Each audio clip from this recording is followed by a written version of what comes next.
As we talk about a checklist for walking in victory over the attacks of the enemy.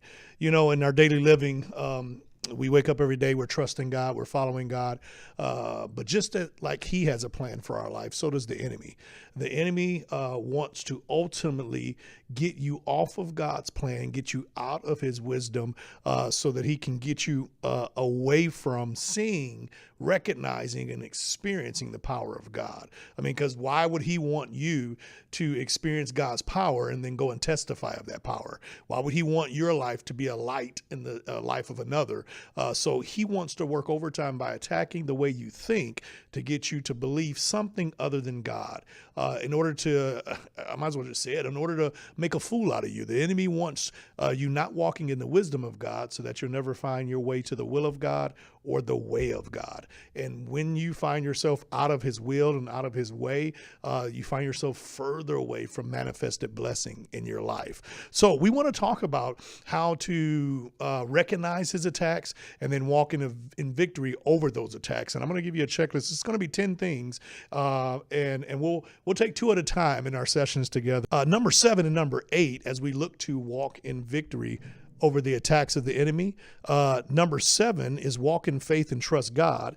And then number 8 is resist the enemy. Now, those can seem pretty obvious, but often they're missed in the process of having this checklist to make sure, man, I will have victory and walk in it over the attacks of the enemy. Now, walking in faith and trusting in God simply means we have to make a choice. We have to choose to trust in God's sovereignty and faithfulness, even in the midst of trials and challenges. Remember, God is sovereign. He sees all, knows all, and is all powerful. And I have to trust in the fact that He is more powerful than me or anything that I'm facing. He is more powerful than the enemy. He's already defeated the enemy. So I have to choose to trust. Trust is a choice. It's not just something that happens. You have to wake up every day and say, I choose to trust You, Lord. You are great.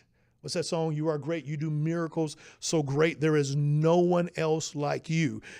He is the most faithful that you'll ever experience. He is all faithful. So He is faithful to perform His word and to keep His promises. Even when you're facing trials and challenges, God has you on His heart and mind, and He has given you the victory. So stick with Him and trust Him. You can do this by relying on His strength and wisdom rather than relying solely on your own understanding. Proverbs 3, 5, and 6 says, trust in the Lord with all your heart and lean not on your own understanding. In all your ways, one version says acknowledge Him. Another one says submit to Him, and He will make your path straight. Choose today that you're going to trust Him. Don't rely on your own understanding.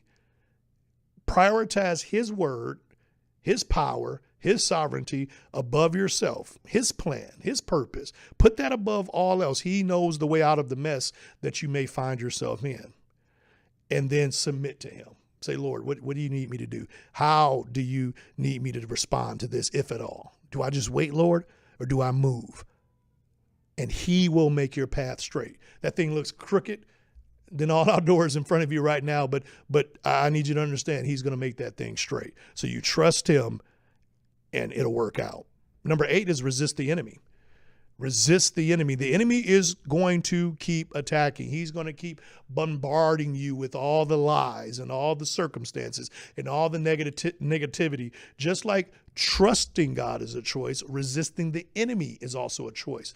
I have to make up my mind, I'm never going to let him in. For to let the devil in is to let the devil win. So think about that armor we talked about. Think about the fact that you're fortified and protected by God. All that's designed to keep the enemy out of your head, to keep him out of your mind. Thank you so much for watching the Root Network with us on today. We're so glad to be able to share how to be fruitful from the root to the fruit in every area of your life. Make sure that you like this, that you share this, that you subscribe to this, so that you can continue to help us spread this gospel of grace and this ability to be fruitful all over the world. Again, remember, you're victorious, and we thank God for you. We'll see you next time on the Root Network.